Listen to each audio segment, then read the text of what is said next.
আলহামদুলিল্লাহ, আমরা অবশেষে আমাদের ফুল ফ্যামিলি আমাদের গ্রামের বাড়িতে চাঁদপুরে যাওয়ার জন্য। এই লাইটটা কে অফ করলো? লাইটটা জ্বালাও। পিছনের লাইটটা কেন অফ করলো?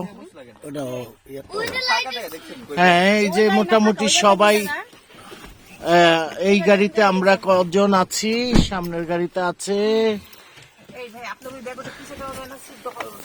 এই যে আমার সেজো ভাই। আমি কিছু শুনতে চাই। সবার কাছে দোয়া চাই। যাক, আলহামদুলিল্লাহ, আমরা সবার কাছে দোয়া চাই আমরা যেন ঠিকঠাক মতো পৌঁছাতে পারি এবং ফিরে আসতে পারি। আল্লাহ যেন সেই তৌফিক আমাদের দান করেন। আমাদের জন্য দোয়া রাখবেন। সকালবেলা আমি আর সিয়াম নামাজ পড়েছি। যাক, আলহামদুলিল্লাহ, আলহামদুলিল্লাহ, আলহামদুলিল্লাহ। আমরা নিশ্চয়ই ভালোভাবে পৌঁছাবো এবং আল্লাহর ইচ্ছায় নিশ্চয়ই আমরা ঠিকঠাক মতো ফিরে আসবো ইনশাল্লাহ। ধন্যবাদ সবাইকে। এখানে কিন্তু যেখানে কিন্তু আমরা দুজন আছি মা। হ্যাঁ, আচ্ছা।